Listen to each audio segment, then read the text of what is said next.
Welcome to the Deep Dive.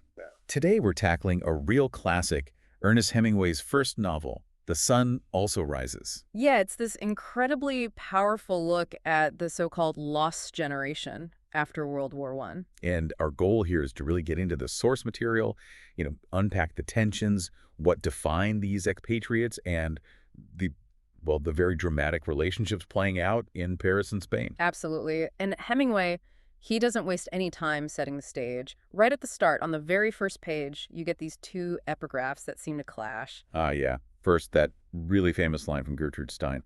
Yeah. You are all a lost generation. Right. It's like this immediate label. Damaged, drifting, lost. That's a pretty bleak tone from the get-go. Mhm. But then right after that, Then he quotes Ecclesiastes. One generation passeth away, but the earth abideth forever, the sun also ariseth. It's the sense of enduring cycles, of nature just continuing on. so Stein gives us the problem being lost. But Ecclesiastes suggests maybe it doesn't matter in the grand scheme. What's the conflict he's setting up? I think it is the grand scheme versus the individual pain. You've got the modern despair, the feeling that the war broke everything for these specific people.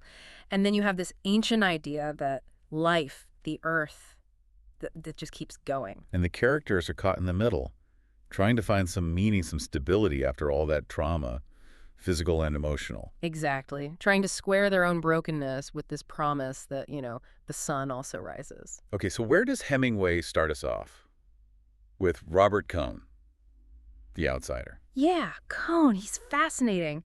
Jake, the narrator, paints this picture of him coming from a wealthy Jewish family in New York, but apparently he only really felt his Jewishness, became race conscious, as Hemingway puts it, at Princeton. Which leads him to do something pretty counterintuitive, right?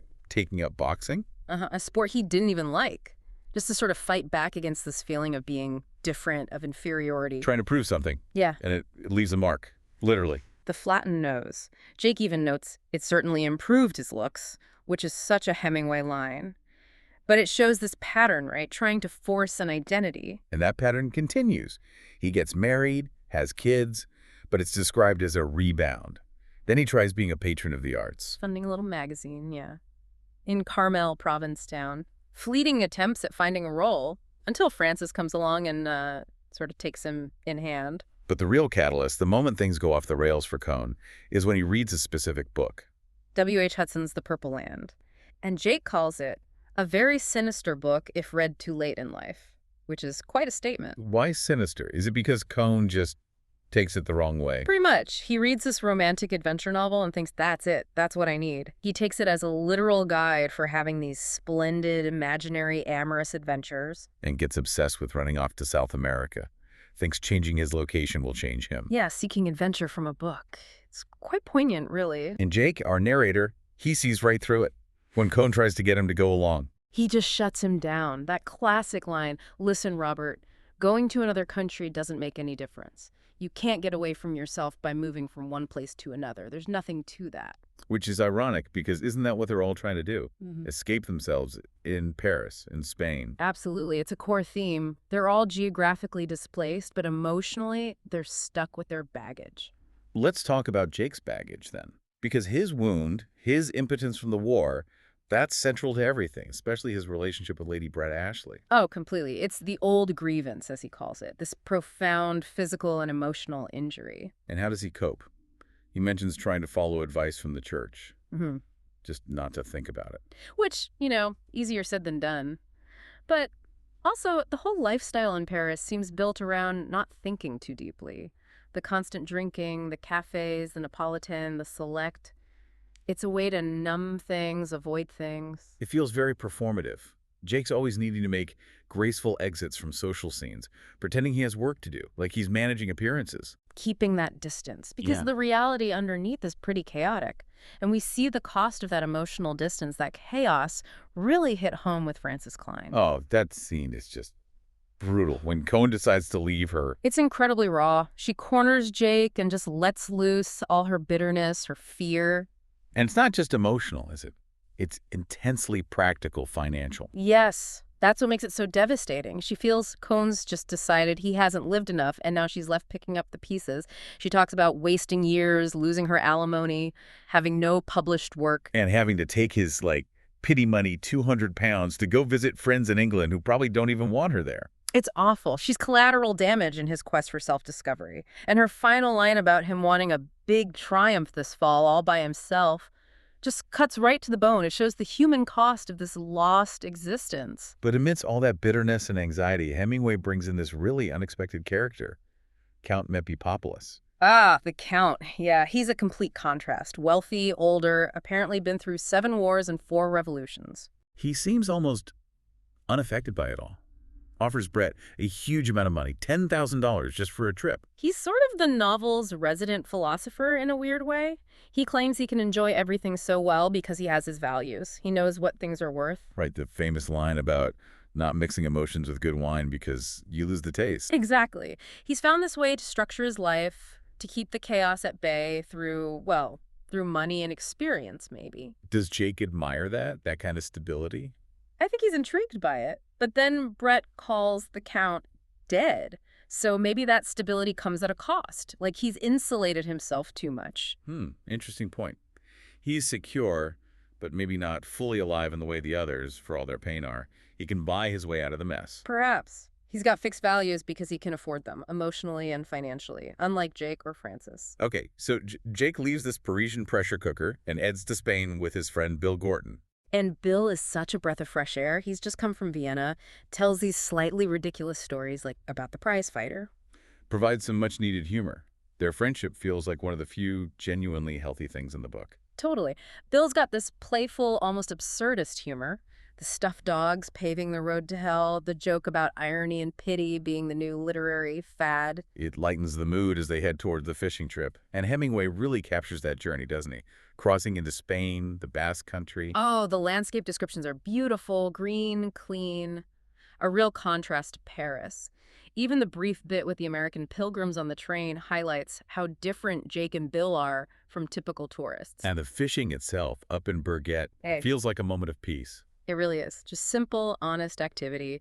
Jake using worms, Bill using flies, catching the trout, cleaning them, packing them with ferns. It's very grounded, very tactile. A real escape from all the performance and anxiety. For a little while, yeah.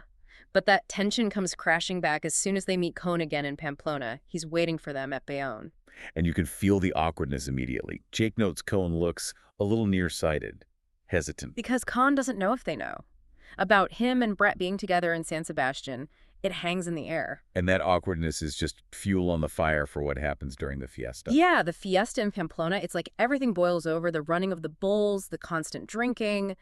It just dissolves all the careful social boundaries. Standing apart from all that chaos is the young bullfighter, Pedro Romero. Romero. He's only 19, born in 1905, Hemingway tells us. And he represents something pure, untouched. Montoya, the hotel owner, sees it, he calls it a fission. True passion, integrity in the craft. Hemingway shows this through his style, right? Clean, classic bullfighting. Exactly. Unlike the other bullfighters who use tricks, who just simulate danger, Romero works close, pure. He has this purity of line. It's a code of conduct, direct, honest, no pretense. Which is everything the expatriates aren't. It's why Brett is so drawn to him, maybe. He's what they've lost or damaged in themselves. I think so. But that purity also seems to provoke the others, especially Mike Campbell. Mike completely loses it during the fiesta, doesn't he? Just lays into Cone, verbally. Viciously. Calls him a bloody steer. And that's such a loaded term. A steer is castrated, used to calm the fighting bulls. Mike's projecting all his own shame and impotence onto Cone. And he reveals that Cone calls Brett Circe, the sorceress who turned man into swine. It's incredibly cruel. He just screams at him, "Don't you know you're not wanted?" Yeah, followed Brett around like a bloody steer. It's brutal. Yeah. And that finally makes Cone snap. He physically attacks Mike and Jake, too. Right. And in that moment, Jake has this flash of insight about himself, realizing he was blind, unforgivingly jealous of Cone, because Cone had been with Brett. The violence just escalates. Cone finds Brett and Romero together. And attacks Romero, beats him badly, almost kills him. It's the ugly end of Cone's romantic delusion. But the aftermath is telling, too. Cone tries to apologize, all tears. And Romero, even though he's hurt, just hits him again.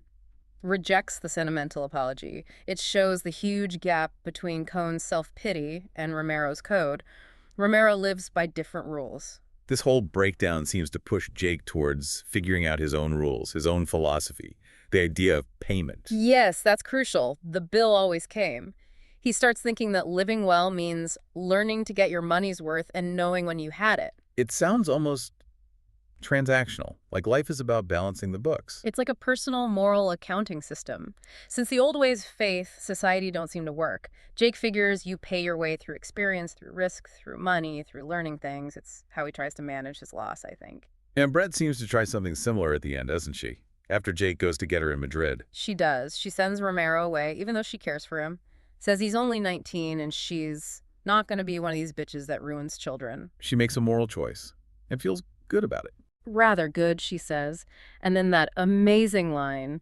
She calls that feeling sort of what we have instead of God. Wow, so she's replacing that larger, maybe lost sense of faith Ecclesiastes part with a personal act of ethical conduct. Exactly. It's the lost generation trying to forge their own values, their own small moments of grace, because the traditional structures are gone. It's fragile, maybe, but it's something they created themselves. Which brings us right to that unforgettable final scene in the taxi in Madrid, Brett says. Oh, Jake, we could have had such a damned good time together. And Jake's reply.